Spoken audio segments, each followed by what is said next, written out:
My lopsided afro. It's your boy Tone 202. Coming at you day. Club going up on a Tuesday. What up with your homies and homettes? Want to talk about it? I got a little smuts here. Hold on. Yeah. Yeah. Little smuts. Yeah. Alright, that's better. Don't mind my nappy fro. But, yeah, so the Portland protest, Portland, Oregon. In Portland, Oregon. I mean, that's somebody who's never been out west. Portland's west, right? I've never been out west. You know, as somebody who's never been to Oregon. Only thing I heard about Oregon is what, Mount St. Helen? Isn't Mount St. Helen out there somewhere? That's been my only interest, actually, is Mount St. Helen. I don't know anything about Portland. Big ups to Portland. I don't know anything about Portland. Um, I don't know anything about Oregon, except, for what I hear. I've never been there. I don't know anybody from there. So that leaves you with limited information. But the riots out there seem to be mostly white people. You know what I'm saying? The Black Lives Matter movement, as we stated before, seems to be a white movement. And this is good and bad. It's good because it shows that some people care other than who are black. And it's bad because the mixture of people who are in on it that aren't really for black people. They're for destruction and chaos. And then when you look at what's going on in Portland, Oregon, you look at, and then when you look at when it's just all black people, you really see that there's a huge difference between all those white people who are going up against the feds and the feds are backing down. And then there's us. They know it's just a bunch of their kids. They know there's not a bunch of black people in the mix. And the feds are separating them by race and taking the black people and putting them in vans and then just disappearing. But the white people they're leaving right there, as if the white people aren't doing anything. So the white people are creating this chaos, and you may see a few of them get locked up, but you can see a black person who's doing absolutely nothing but there to support the Black Lives Matter, and they get arrested, and we haven't seen them since. So there is a lot going on here. Also, we know that the police and the feds are actually promoting this. They're pushing the narrative. There's something afoot here in this carbon copy of a world that we live in. There's a lot of unreal going on, and there's a lot of people who are in control, in the know. Well, there's few people who are in the know, and even fewer who are in control, and they know what this world really is. It's not what the scientists tell us it is. This world is not some spinning ball at 66 million billion miles an hour. Gravity is not what they're saying gravity is. I'm with you, Terrence Howard. I'm with you 100%. He's like, gravity is not a law. And we're seeing that gravity not a law because now you're seeing these birds that are stuck in midair and they're frozen there. I mean, have you guys seen those videos of the birds that are just stuck in midair and it looks like the bird is still alive and it's just stuck there in mid-flight. Like, can somebody get me down? And there's stuff that's going on that we don't know about. But this whole Black Lives Matter thing, I mean, it was started by lesbian women who didn't even support straight black men. And now, when you go to support Black Lives Matter, when you go to the website to support Black Lives Matter, you will, when you look at where the money is actually going, it's actually going to politicians. This money is not going to poor black people or the black people who've been abused by cops. That's not what. That's where I wish it was going. Because if it was, then I might even be in on it. I might be running around with a T-shirt or, doing something to that realm. But this whole thing is a political statement. The whole thing, not just the Black Lives Matter. Like this whole thing is an act. The whole thing is being fabricated. That's what I'm telling y'all. Get off them streets, man. Because there are people who are really losing their lives and they don't know that they've been set up. I had a friend lose his life because of what he believed in.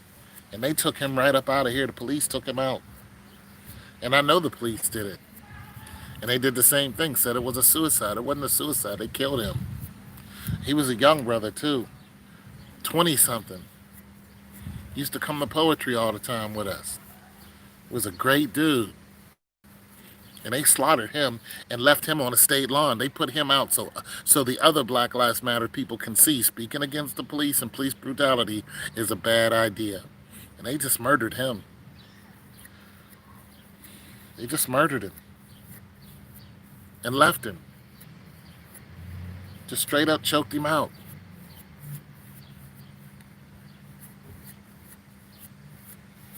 Tried to say he killed himself. He didn't kill himself.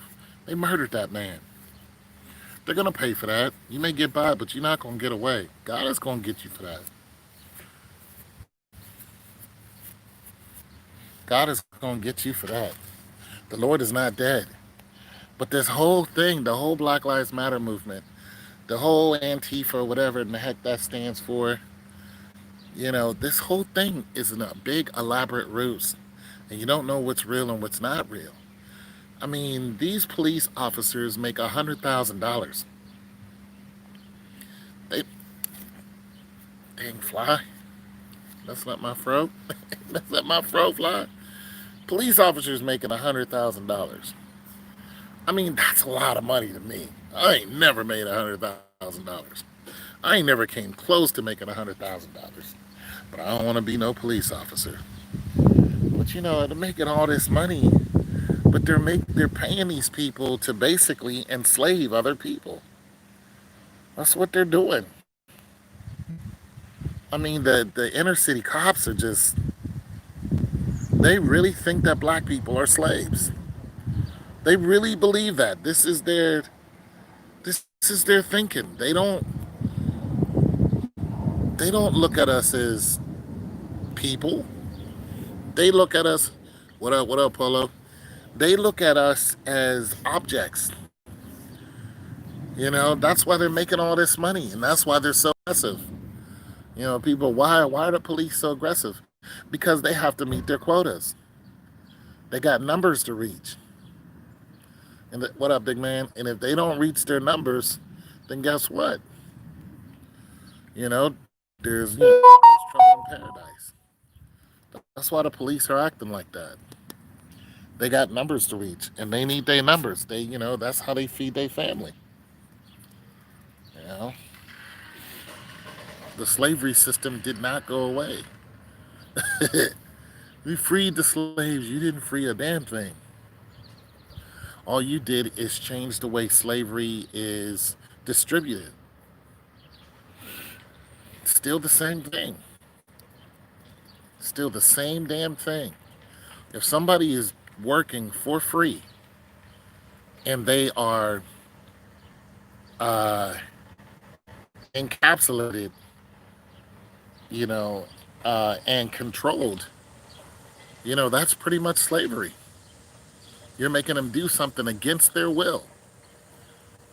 You know what I'm saying? You say, oh, the people in jail are not doing something against their will. They're in jail against their will.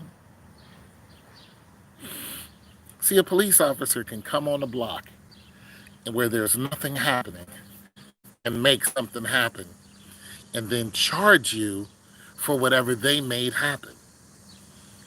That's what they're actually doing.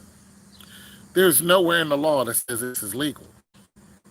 It's not the written law. They're just making it up as they go. They can come on the block and see two people standing there or one person standing there and they go, hey, you, come here. And you go, no, I don't have a contract with you. I don't need to talk to you. There's nowhere in the law says that I have to talk to you when I haven't committed a crime.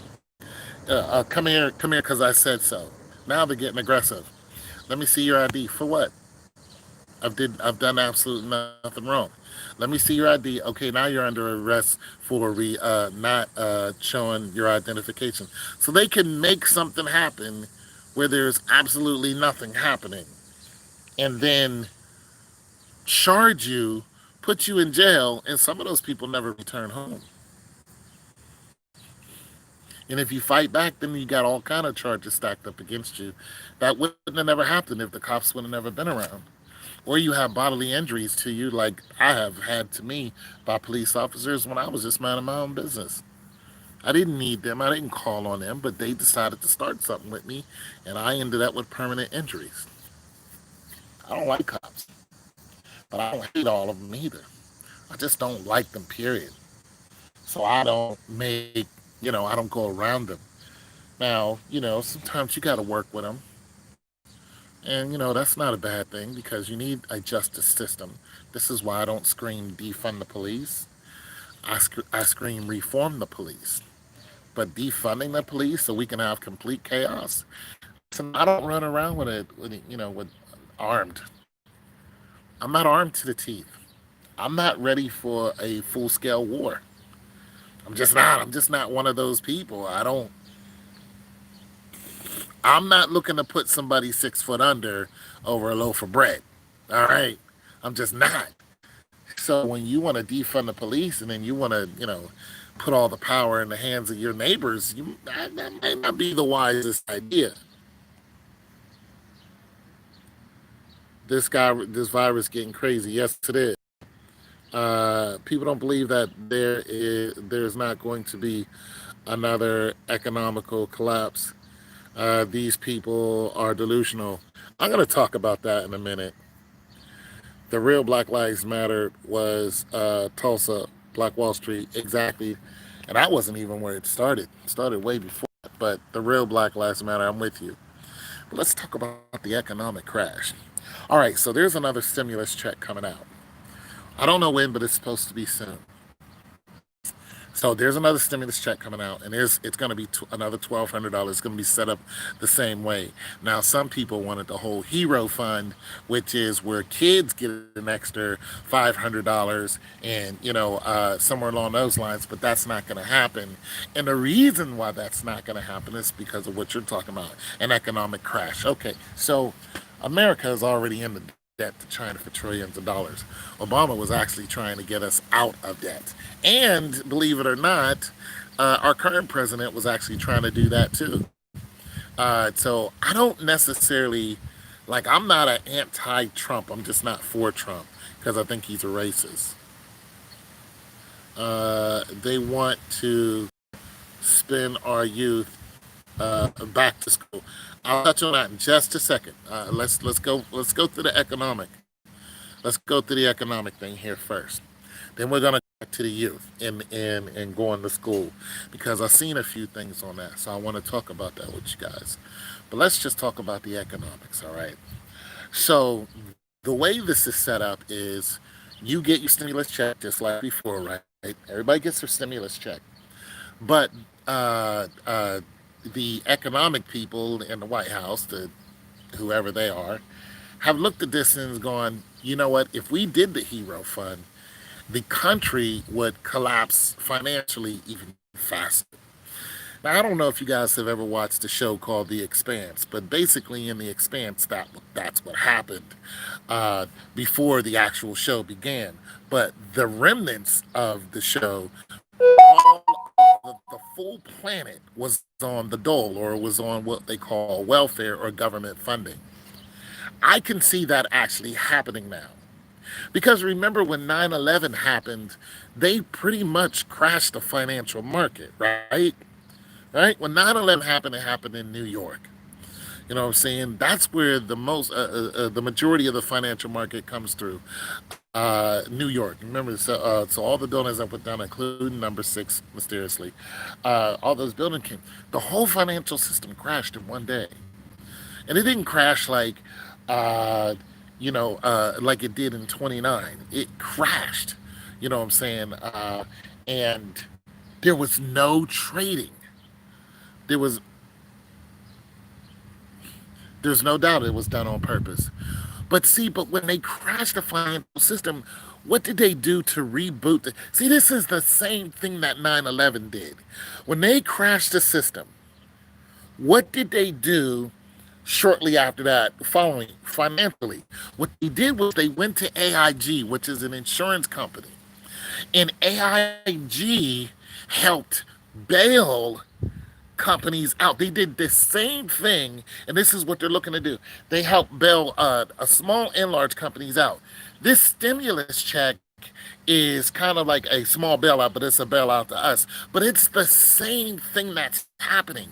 People are going to be looking for bailouts. The government has promised bailouts to all of these companies whose businesses are hurting. There's not a lot of people going car shopping. There's not a lot of people going to clubs, and not a lot of people, and doing all that. Everybody's hurting. If you had a business, you're pretty much hurting because you can't have large crowds, all these football teams, basketball, so on and so forth. So all these people are going to be looking for bailouts. What's going to happen if the government tries to bail all those people out? See, 9/11 was just a small part of the big picture.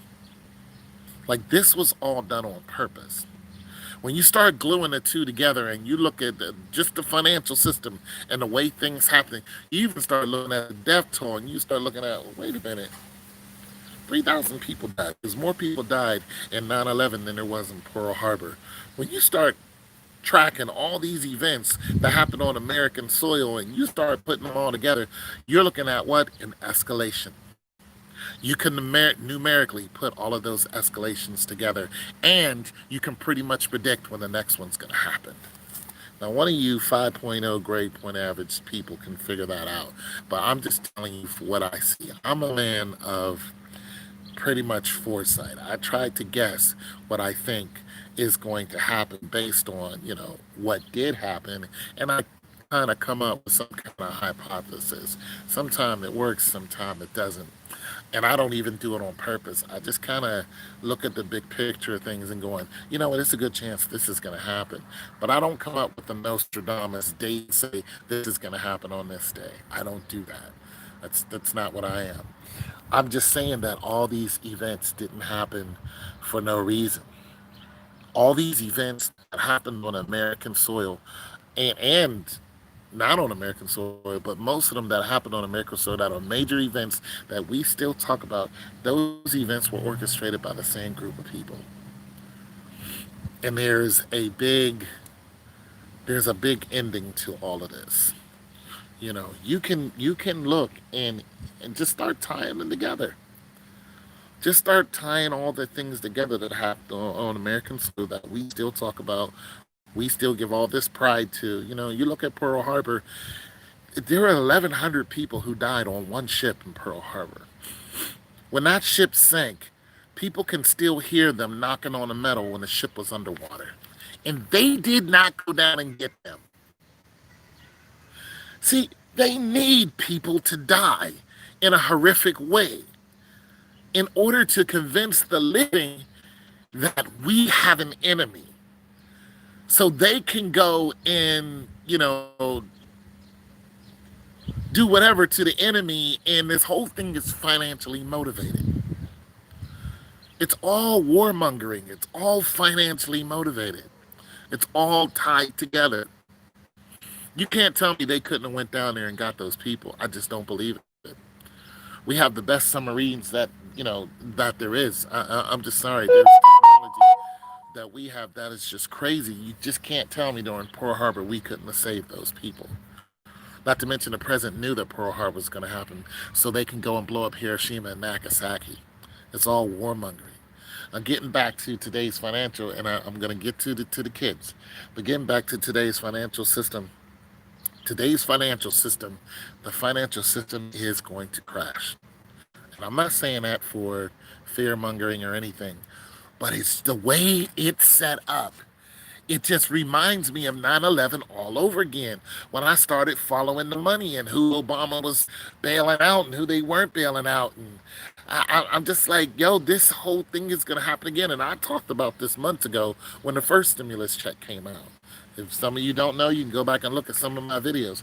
I've been talking about the financial system and how I think the whole thing's going to go. I've even heard some people talk about how your bank can crash. And I've told you people countless times on these videos, have some money in your pocket. Because as long as there is a value to the dollar, you should keep some on you. Just keep some on you. Because you can't convince me that even they're talking about it. You can't convince me that this stimulus check coming out. Look, they thought about doing this stimulus thing like over and over and over again, but they can't. They can't keep doing it because of the numbers. So we got something that is an immovable object and an unstoppable force happening together. That's exactly what's going on. The immovable object is the financial system. We need money. Even Nancy Pelosi was talking about, hey, we need people to go in the stores and buy things. We need the economic system to keep going on. And they noticed when the last financial check came out, stimulus check came out, how the financial system started looking like it was gaining again. But it was only $1,200. That isn't enough to sustain anybody, especially if you're still telling people not to go to work. And then they said, okay, well, let's open everything up and then so people can go back to work. Look what happened. The knee-jerk reaction to that was some people, especially factory workers, were like, we're not going to work. So now you have all of these people who are out of jobs. And then you have people who said, we're not going back to the same job. So the economic system is not going to rebound. It's not going to be the same way it was, no matter what we do, because the unstoppable force is the coronavirus. You have an unstoppable force and an unmovable object that are going at it. Coronavirus is not going to be cured. They don't even want it to be like fixed. They don't want this problem to be fixed. And the only way that all of this is going to be fixed is if the whole planet, pretty much, well, at least America, goes on welfare. Now, when you look at the welfare, you look at people who are out of work and they were applying for, applying for what is it, unemployment. Rightfully so. They were told not to go back to work. Some people were even fired from they weren't fired aggressively.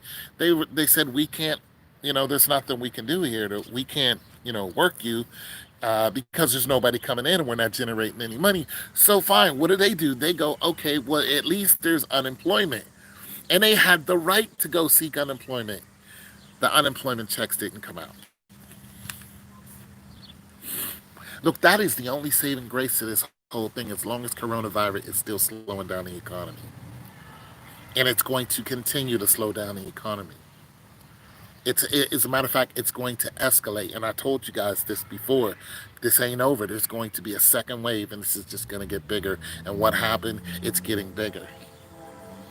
I told you the federal police were going to get involved. I told you the army was going to get involved. What happened? They're all involved. This thing is bigger than us. It's not what we think it is, though. This thing is being orchestrated just like a war, just like 9/11 was orchestrated, just like Pearl Harbor was orchestrated, and all of those people died. This is the same thing. This is the same thing going on, and all you have to do is find out who benefits from all this, and immediately everybody's going to say the World Health Organization, which is controlled by Bill and Melinda Gates. But Bill and Melinda Gates are puppets. They're not doing this all on their own. They didn't sit back and go, you know what? We want to own the copyrights to coronavirus vaccines. They didn't. They're not doing this on their own. They have help doing what they're doing. Like there may be some corruption on their part, and I'm not taking anything from them. I'm saying they should be blamed for whatever. but they are puppets. They are the people you look to and you go, we want to blame them. But I'm trying to tell. It's like the president. When something happens in America, you want to blame the president, but the president is just a puppet because the president is not voted in by the people. The president is not controlled by the people. He's not voted in by the people. When was the last president that was voted in by the people? That won the popular vote. I mean, if we went by popular vote, Hillary Clinton would be our president. The last president that won the popular vote was of course Obama. But even before Obama, in his 8 years, uh, who was very unpopular was Bush administration, and they won twice. Kerry and Gore should have beat him if you're going by popular votes. I'm just saying that this it's just not what we think it is. The whole financial system is going to crash. But the dollar, even though the dollar is losing value every day, the dollar is still going to have value here. But what's going to have even more value is metals. I believe this. Somebody could say I'm wrong, but I don't think so. I think silver, I think gold, and even in some cases copper. Well, copper has always had a value, regardless of what people think. Copper has always had a value because of what it can do. You know what I'm saying? But gold definitely, of course, um, and silver, of course. Those metals are always going to hold value, simply because of what they can do. When you melt them down, there's so many things that you can do with them. So metals are going to have are going to. I think the values of metals are just going to go up. As a matter of fact, I don't watch NASDAQ or anything like that. But if I was one of you who did watch NASDAQ or anything like that, the stock market, I would go ahead and look at metals. As a matter of fact, if I could, I would just go ahead and put money into them. I mean, I don't know how the stock market goes, but if I was going to invest right now, I would invest like I would just throw some money at it and just see what happens. Not a whole bunch, something. Just throw. I mean, just throw $500 at one of these metals and just see what happens. You know what I'm saying? That's just that's just me from what I think is going to happen. Just do it because I don't know. But if you lose money, don't come back to me. All right. All right. So let's talk about the kids. So we've heard disturbing news about the children.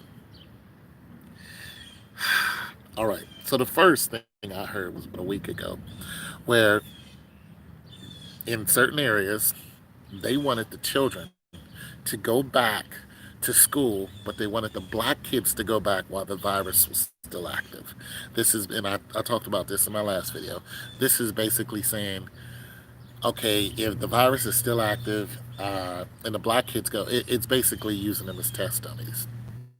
That's what it is. But it's not only that, it's deeper than that. If you send all the black kids back to school, especially knowing that the virus will spread, if you say it's murder, it's murder. What did Hoover say? The biggest threat to America is black people, the organization of black people.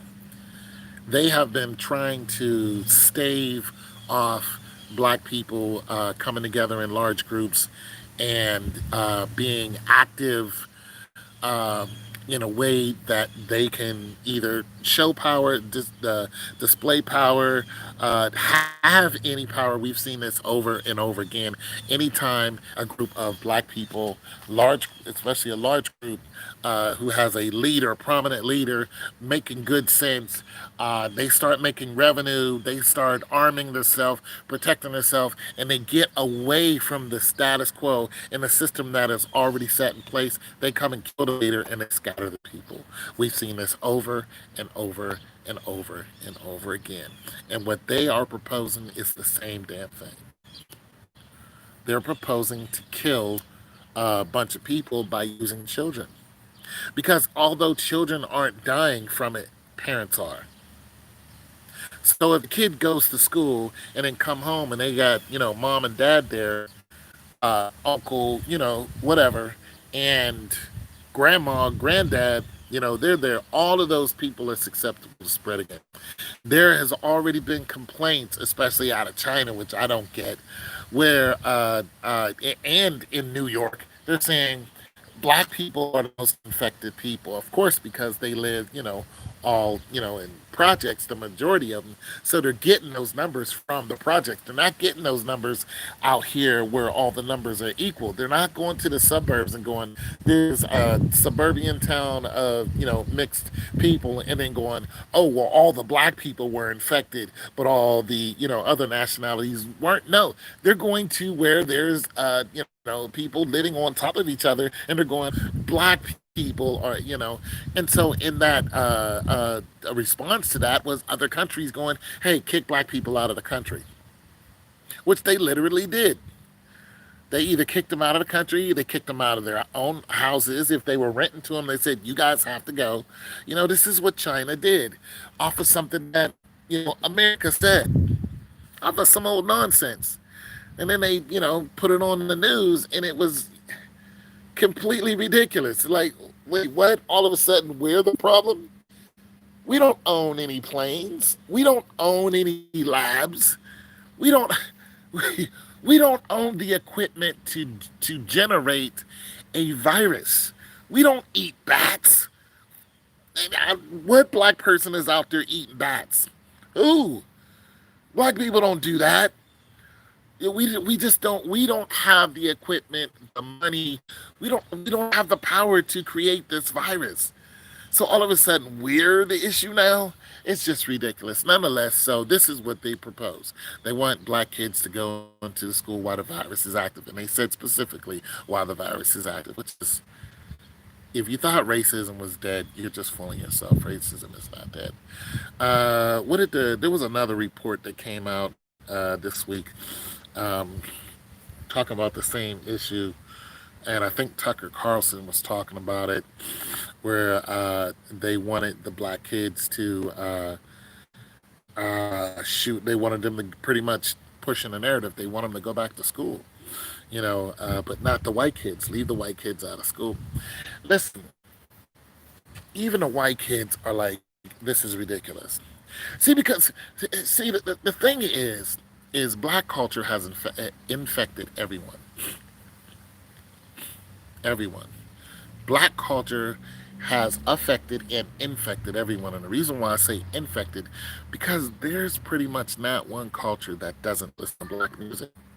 The number one song for the longest running time was a song made by a black man and a white man, and it was a country rap song. Well, I'm gonna take my boat and do the boat after I'm gonna ride. That was the number one running song. Black culture has infected and affected everyone. Asians break dance. There's probably not a country that doesn't break dance. And this is another reason why Kanye West is so dangerous. Because Kanye West is known all over the world. As a matter of fact, Kanye West is probably the most popular rapper that there is, but it's not just because of hip hop. Kanye West is popular because he doesn't shut up. And he's always saying something that's worth listening to. But it's Kanye, so you're just taking it with a grain of salt, like, but it's Kanye. You're just like, this dude from the beginning has not stopped talking. He's always said something profound. He's always been in the news. You can't say that about any other rapper. There is not one rapper on the planet who is more popular than Kanye West. Go ahead, tell me one. Tell me one person who's more popular than Kanye West. There's not one. Not one. His influence is stretched far and wide. You may come up with her. You may say Cardi B. She ain't been in the game long enough. She just hasn't. Kanye's in his 40s. Cardi is still in her 20s, even though she is influential. She is definitely influential, and I like what she's doing. She's giving away $1,000 a day for 15 days of her own money. I like that she's giving it to her people. I like it a lot. As a matter of fact, other rich people have got in on the bandwagon, like we're gonna do the same thing. So Cardi has started something. I like that about Cardi B.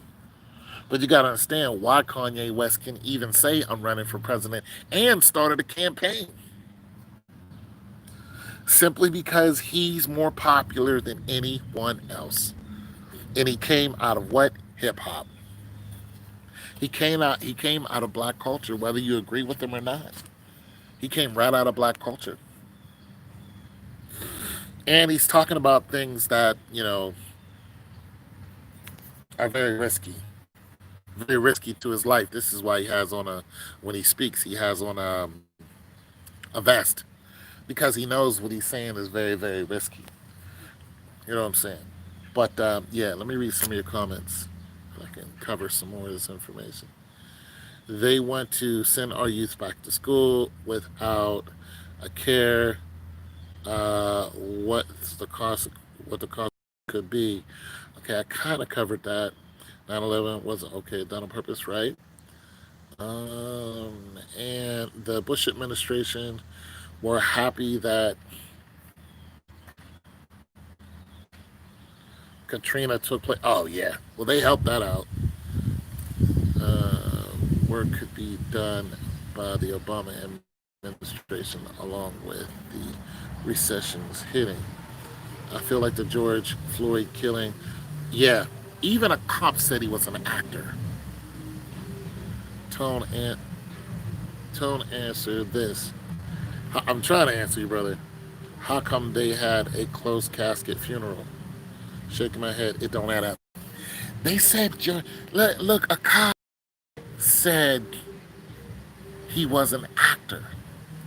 This was a cop who was talking about Black Lives Matter, talking about how terrible it is, and he was said, and when the officer had his knee on the actor, and I was like, you just called George Floyd an actor, and I was going, well, he was in a porn once, but I'm like,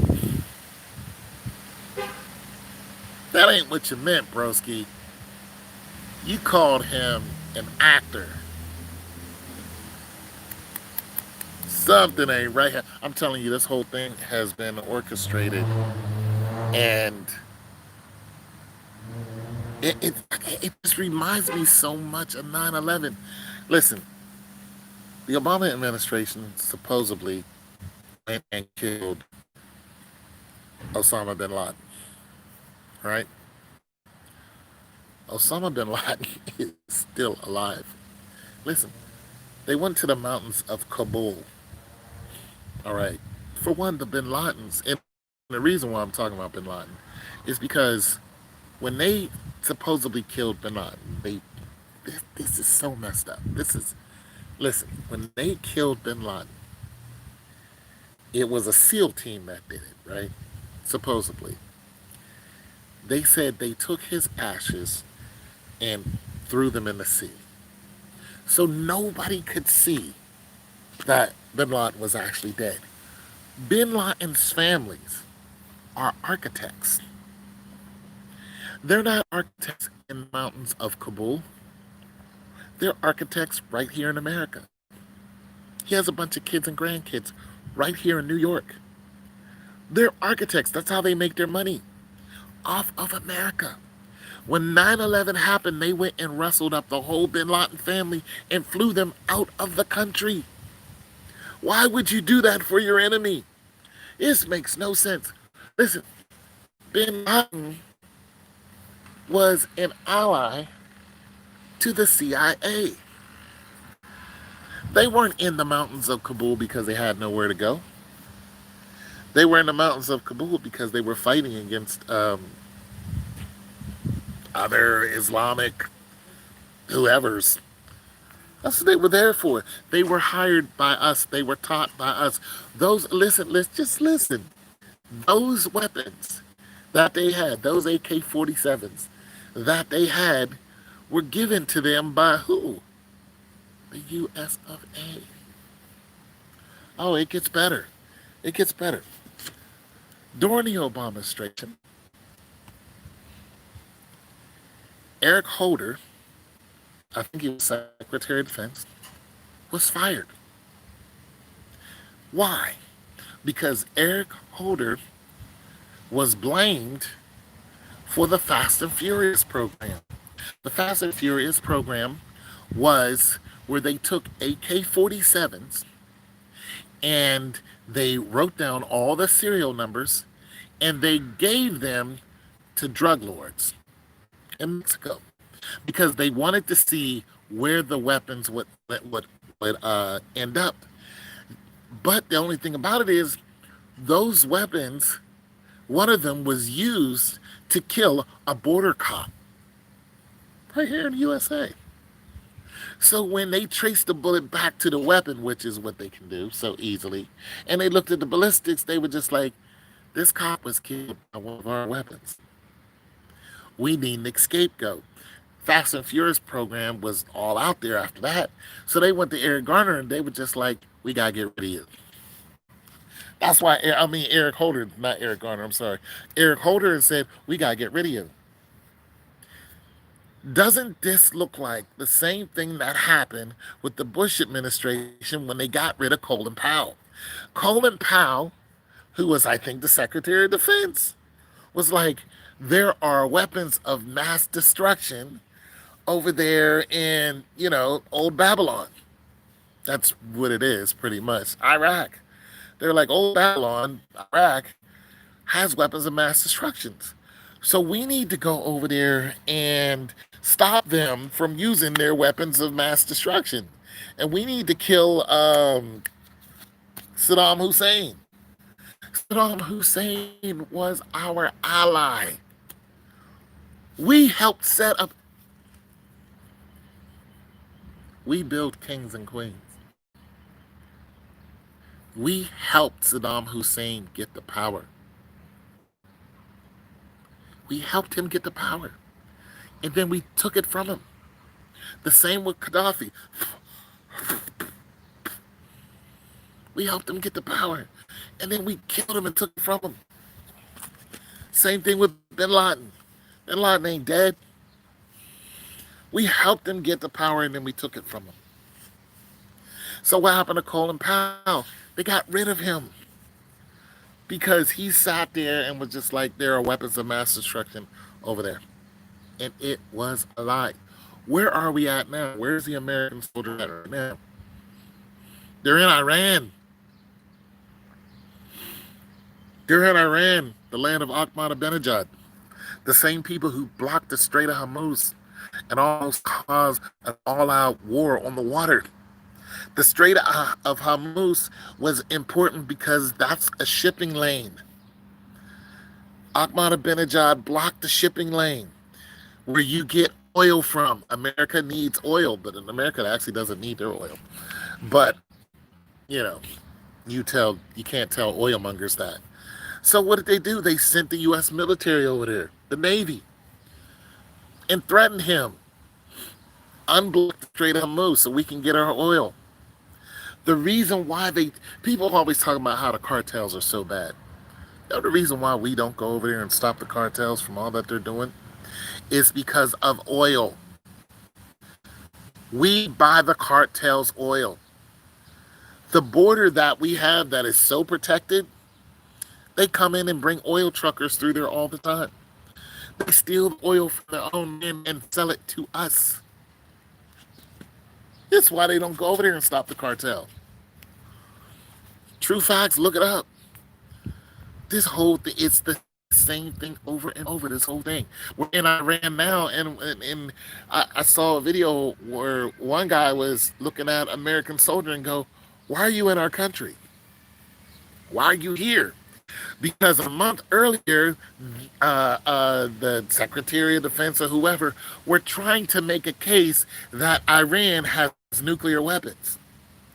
They're over there building nuclear weapons. Iran is like, we're not here building nuclear weapons. And so what if we were?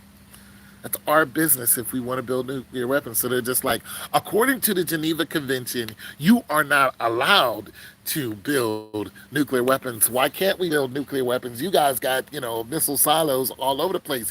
You have, how many submarines have nuclear weapons in them?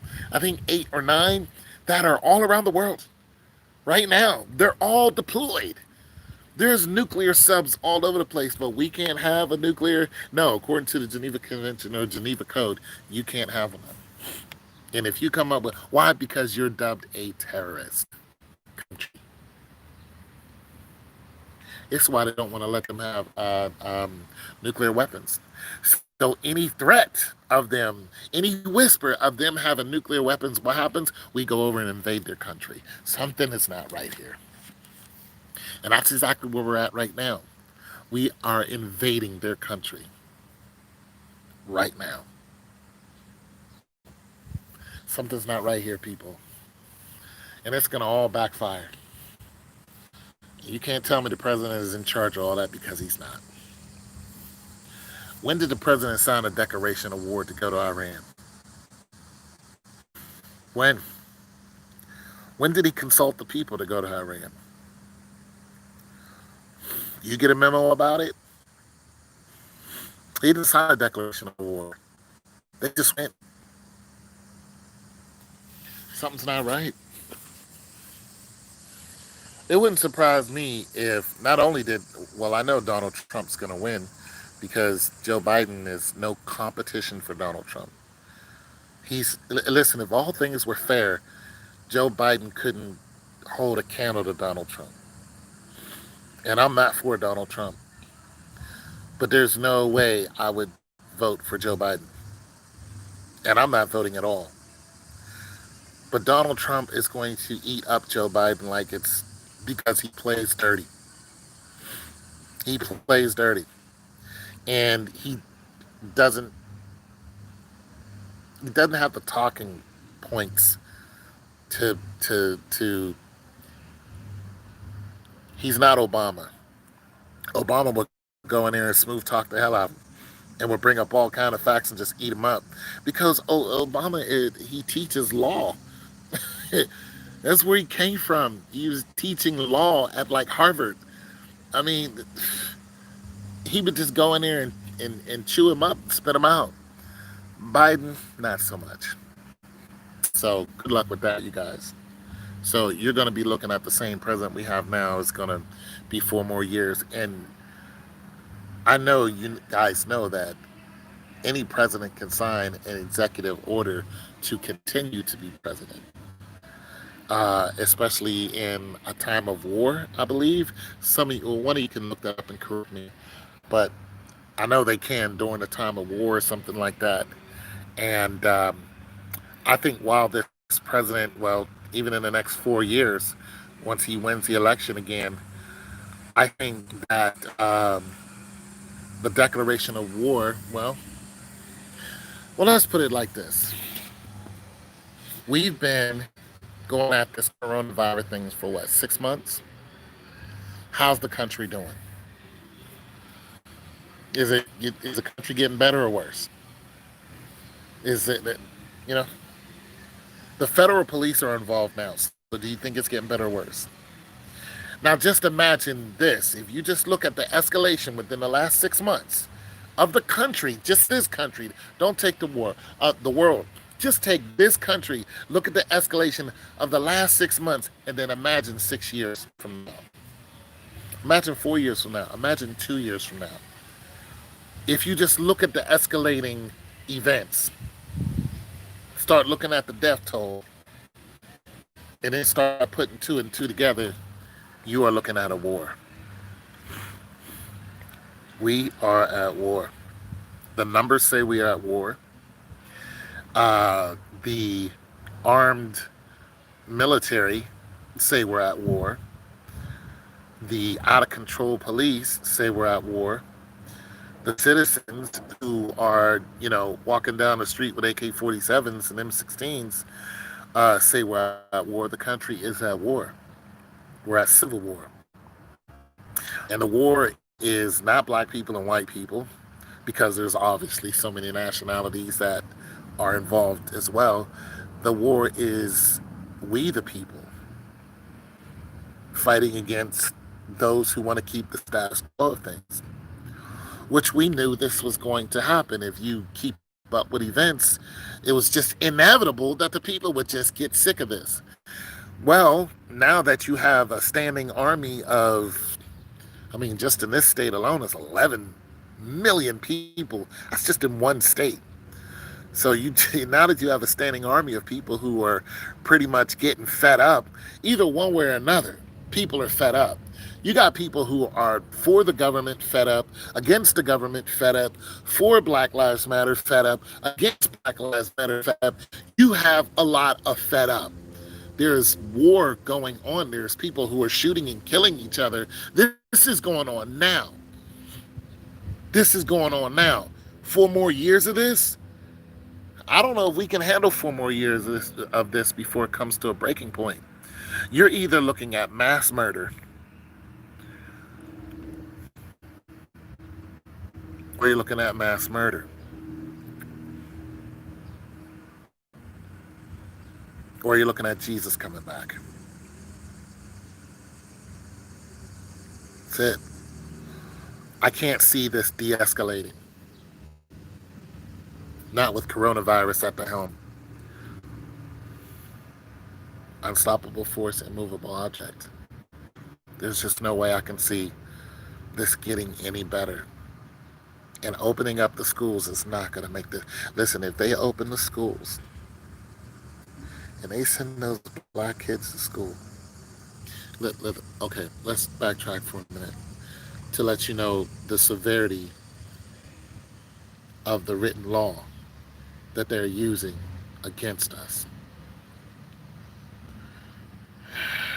Last week, a 15-year-old girl, black girl, stood before a judge, and the judge told her, listen, I understand we are all in different situations than we're used to in so many words. And she is like, look, I get it.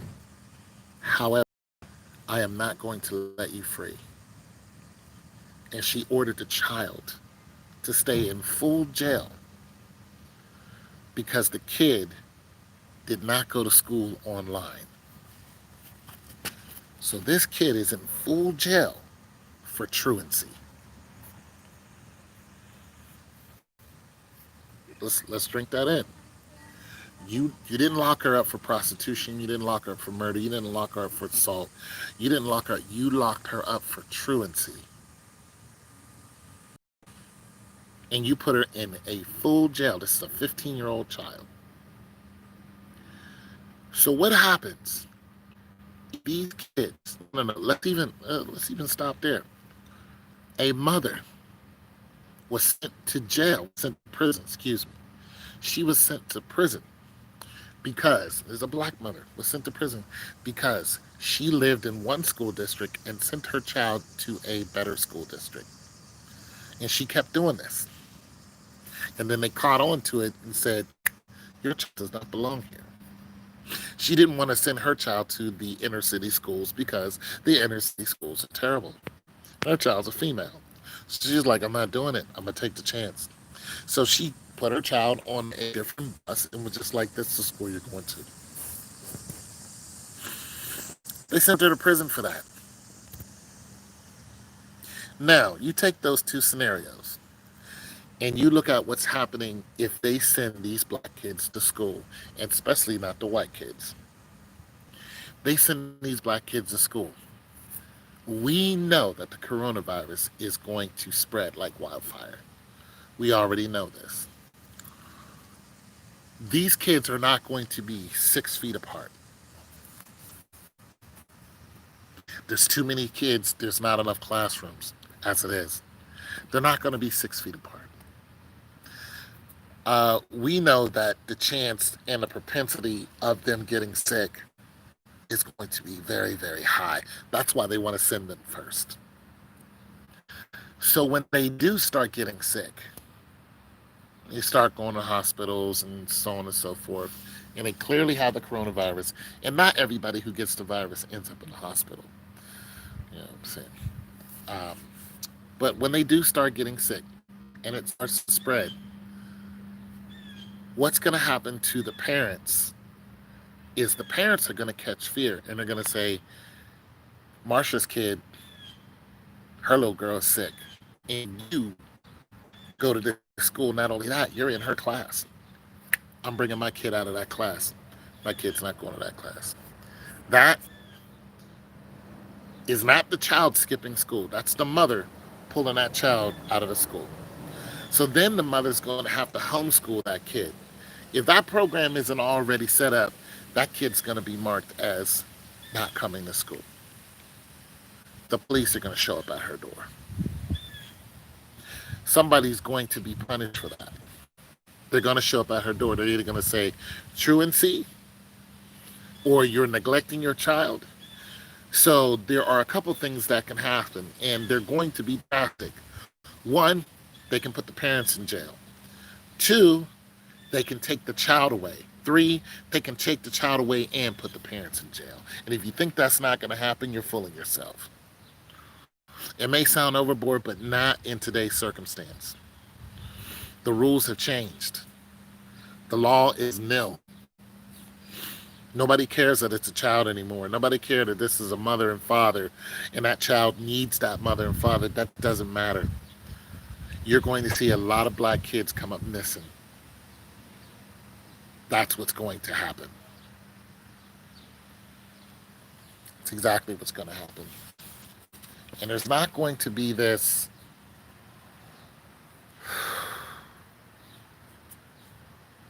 like it's going to happen quickly. You're just going to start seeing kids missing. And you're going to start seeing parents missing. And you're going to start hearing about people talking about how, these people are no longer here. And that's going to strike fear into people from removing their kids from school because they want the kid to stay in school, but not so the kid can learn. Because they need to do these tests. They need to have statistical numbers on the disease, and they need to know, if this child goes home, is it going to infect everybody in the house? They need this to happen. How many does it infect? So on and so forth. They need for this to happen. They needed Pearl Harbor to sink because they needed to bomb Hiroshima and Nagasaki.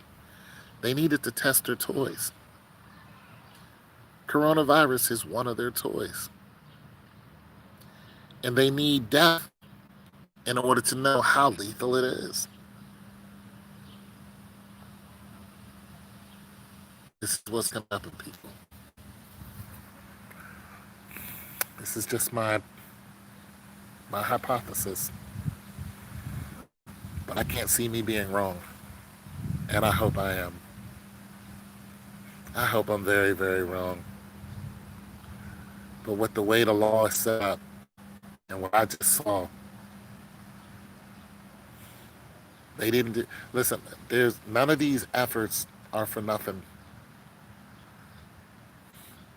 That judge didn't sentence that girl to jail for nothing. Mind you, while that kid is in jail, that kid's not learning a damn thing. That kid's not learning any. What's that kid learning in jail? And you didn't send her to jail for a couple weeks. What's that kid learning in jail while you sent her there? With adults.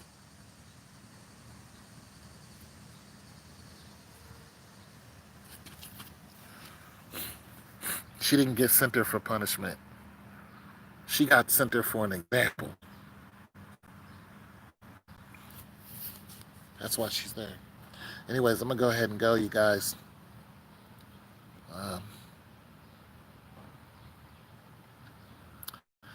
If your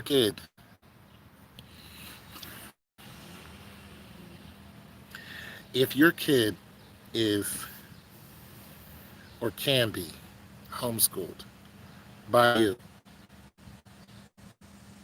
not by a homeschooling program that is ran by the school district, by you, if you can set that up, do it. Keeps your kid out of the way of the school district and their laws. It lessens the chance for you to go through any of what we just talked about. If you can homeschool your kid, do it. Do it and do it now. Don't do it tomorrow. Look at it now. Try to figure it out now. Because if you don't, you might be in jail for truancy. I'm out. God loves you, so do I.